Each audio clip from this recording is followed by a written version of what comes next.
Hello my YouTube family, મારા નવા બ્લોગમાં તમારું સ્વાગત છે. હર હર મહાદેવ, જય દેવભૂમિ દ્વારકા. તો આજે આપણે વિજયરાજમાં ડાયરો છે. આપણને તો ડાયરો ગમે છે એટલે આપણે ડાયરામાં જવાના છે અને તમને પણ થાયને પણ ડાયરો દેખાડીશું. અને કયા કલાકાર આવવાના છે તે આપણને ખબર નથી અને આપણે ના જાશું પછી આપણને ખબર પડશે કે કયા કયા કલાકાર આવવાના છે. અને જો તમને ડાયરો ગમતો હોય તો મારા બ્લોગમાં બના રહેજો અને કયા કલાકાર આવવાના છે તમે પણ મારા વિડીયામાં બના રહેજો. કયા કલાકાર આવવાના છે આપણે દેખાડશું. તો આપણે જવાના છે વિજયરાજ ડાયરામાં. તો હાલ ડાયરો છે મસ્ત જો અંદર જવાનું આપણે ડાયરામાં. અમારે ગોરધનભાઈ પણ ખૂબ સમાજની સારા કાર્યો કરી રહ્યા છે, એનો આનંદ અને ગૌરવ છે. જોરદાર તાળીઓથી વધાવીએ છીએ. જયેશભાઈ વ્યાસ, જોરદાર તાળીઓથી વધાવી. હજુ પાછળ જે ઉભા છે એમનું અભિવાદન કરશે. શ્રી જય શુક્રવાર શનિવારે 20 રૂપિયામાં માત્ર 2029 દર્દીઓએ આવો. પોપટભાઈ માલધારી ડાયરાની રમઝટ બોલા.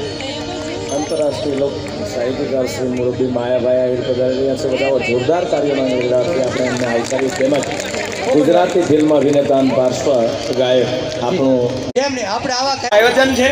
અને ફરીવાર અહીંયા જેટલા બેઠા છો એટલા ભાવેણા વાસીઓને મારે ઈ કેવું, સરસ્વતી સુરતીજીએ ગુણપતિ દીજીએ જ્ઞાન, बजरंगी महाबल दीजिए, सद्गुरु दीजिए।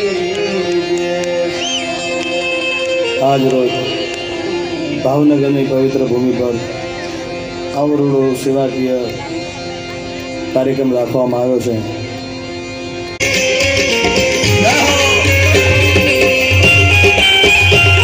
આ ભાવનગર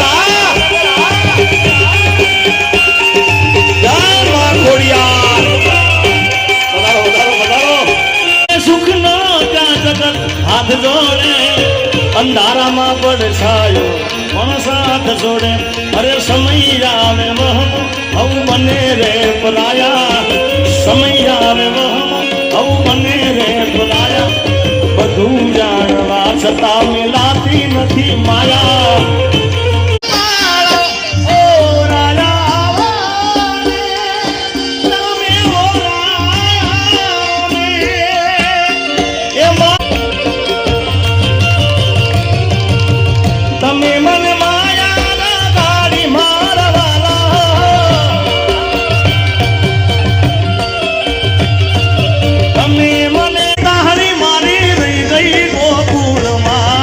નંદલાલા ને માતા યશોદાની સાંભળે મમતાની મૂર્તિ ગોકુળમાં.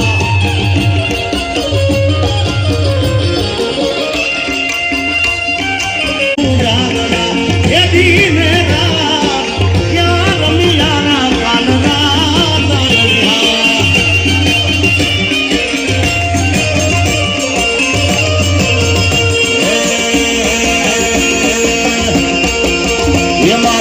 ઊંડી સ્વીકારો મહારાજ રે શામળા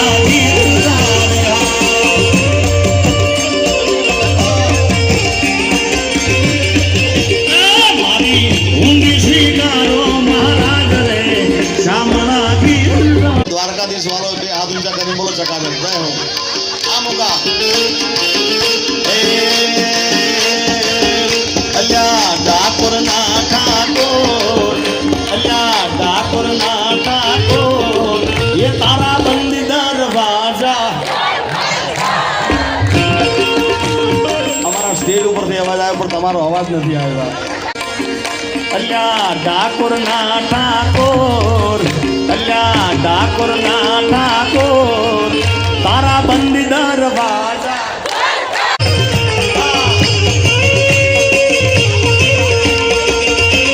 એ જઈ રાણ છો માખણ છો તારો ગલીએ ગલીએ છો. એ દુનિયાનો દાદાર મરી તું કેમ બન્યો છે. ડાકોર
સરસ મજાનું ઉમા ખોડલ યુવા વિકાસ ચેરિટેબલ ટ્રસ્ટ એમણે જ્યારે આ આરોગ્યની સેવાનું જે બીડું ઉઠાવ્યું અને હમણાં જ અહીંથી અમારા સ્નેહી જીતુભાઈ એણે ખૂબ બધા દાતાઓને સાહેબ હવા કરોડ આપી દેવા એ કંઈ નાની માના ખેલ છે. અને મારે તમને હસાવા છે, આપણો કોઈ એવો ઈરાદો નથી કે તારીખ 11 ફેબ્રુઆરીથી 15 ફેબ્રુઆરી શિવરાત્રિ ચાલુ થાય. એડવાન્સમાં શિવરાત્રિની શુભકામના. પણ મારો એવો કાંઈ ઈરાદો નથી કે આમાંની ભક્તિ દેખાડીને બધા ત્યાં જઈને ભગવા ફેરલે. ત્યાં ઘણા છે.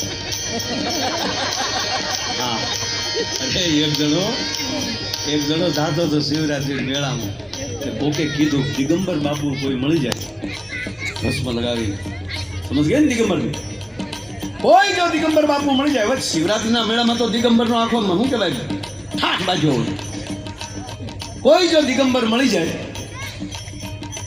અને એના દર્શન થઈ જાય અને એના પગ પકડી લો આશીર્વાદ મળી જાય એટલે આમ જો બોલો ભાવનગર થી બસમાં ચડ્યો રોજ આવું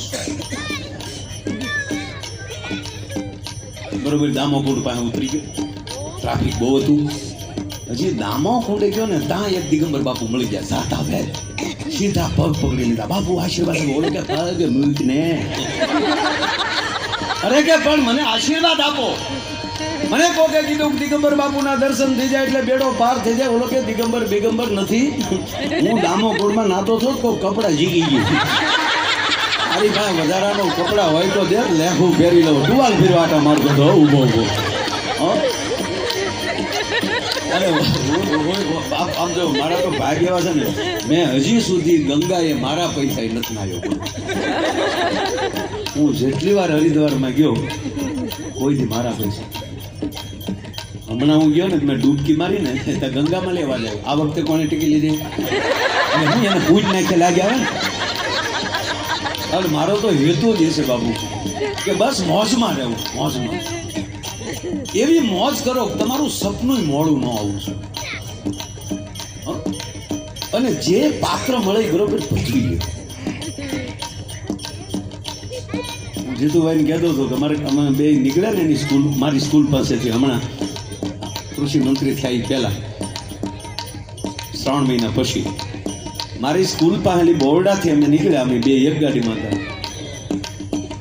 રાજુ બાપુ વિદ્યાર્થી કહેવા મળ્યા જો આપણો શિક્ષણ મંત્રી નકર એને 3 વર્ષ હોઈ ગયા.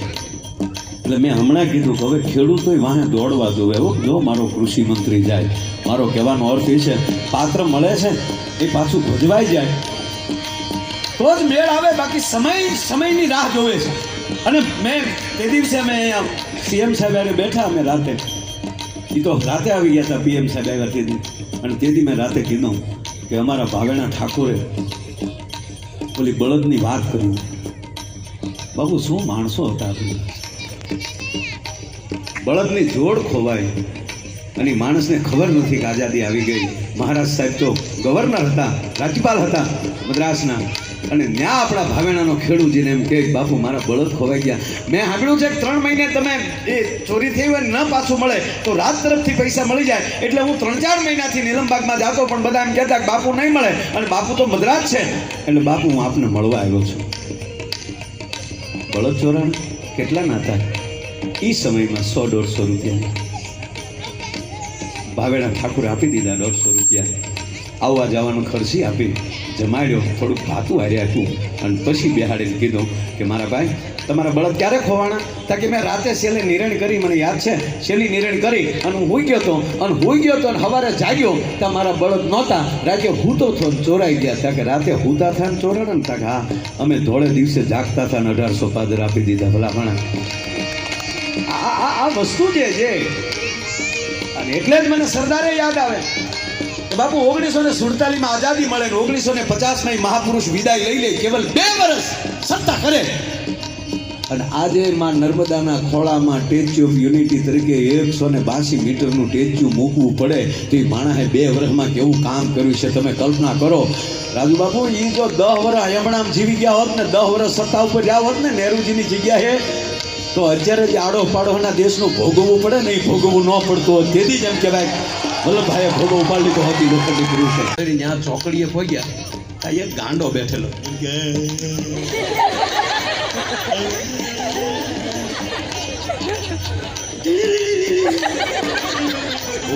ઓળખી ગયો હું બધા મૂકે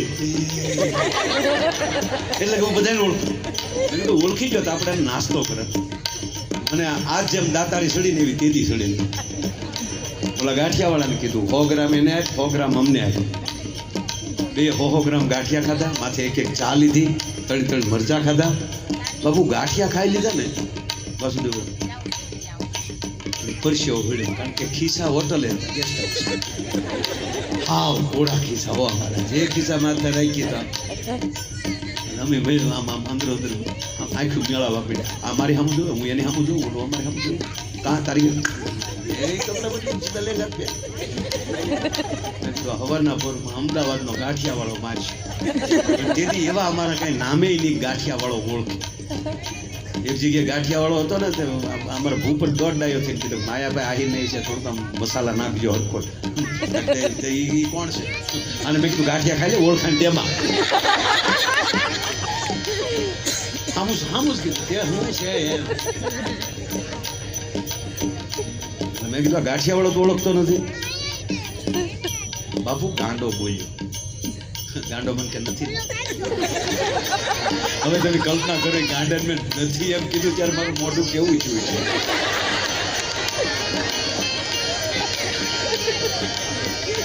મેં કીધું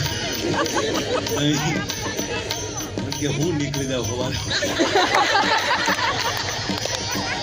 ગાંડો ડાયો થઈ ગયો દેવાની વસ્તુ આવે એટલે માણસ ડાયો થાય મને કે ચિંતા કરવામાં હું દઈ દઉં તો આપણે રાતની ખેપ સારી મળેલી છે બાપુ અમારા ગાંડાએ ગાંઠિયાના પૈસા અને મને ખોડો ચડ્યો આ ગાંડાને હવે ગેસ્ટ હાઉસે લઈ જાઓ અને તેથી પેમેન્ટ અમારું 1000 રૂપિયા હતું ભલે પણ 500 આપવા એને આપણી આબરૂ રાખી એટલે મેં રિક્ષા ઉભી રખાવી દુકાન સીધું રિક્ષા બેહાડીને હોટલ ભેગા હવે વોકિંગ નથી મેં બે હજાર રિક્ષા મને કે કેમ તને હોટલે લઈ જાઓ અને ત્યાં જઈને મારે રાજી કર્યું મને કે ગાંઠિયામાં પડ્યો ઘણું રિક્ષા રહેવાય પછી એને કીધું કલાકાર છો ને મેં કીધું હા મને કે તો હાસું 31 ડિસેમ્બરને શું કહેવાય અયોધ્યામાં મંદિરની પ્રતિષ્ઠામાં પૂજા કરી હતી ભગવાન રામલાલાને અયોધ્યાના મંદિરમાં પધરાવ્યા હતા એ દિવસ એ 31 ડિસેમ્બર અને એ 12 પોષ મહિનાની છે ત્યારે બધાને વિનંતી કરું કે ઘર ઘર આપણું અયોધ્યા બને ઘર ઘર આપણું રામ બને એટલે એ હોલીને ઉજવવા કરતાં ઘર ઘર આપણા દરેક આપણા મંદિરો તેથી શણગારીએ અને રામલાલાને કેવળ પ્રતિષ્ઠા કરી નાખીને ભૂલી જવાનું નહીં દર વર્ષે એ ઉત્સવો આપણે ઉજવવા જોવે એટલે એ મને અચાનક યાદ આવી ગયો આ ડિસેમ્બર 31 દિવસે છે ઘણા તો હાવ 31 હોય હા હું 31 નો વિરોધ નથી કરતો કરું છું જેથી ભૂરિયા જન્માષ્ટમી ઉજવે ને આ લગનમાં હા સીધા હા મારે કહેવાય છે મોજમાં અને એ રીલ જે ઉપડી છે આપણો સુપરસ્ટાર છે ગુજરાતનો એના માટે ખૂબ ખૂબ ધન્યવાદ જિગ્નેશભાઈ વાહ એ આવો રહી જાઓ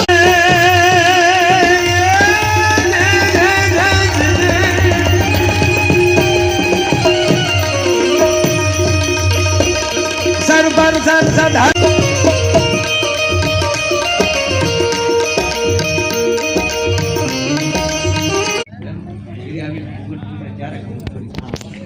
આપણે જો ભાગ્યા મૂકી જાવ આખો દિવસ ચડિયા ઉતારશે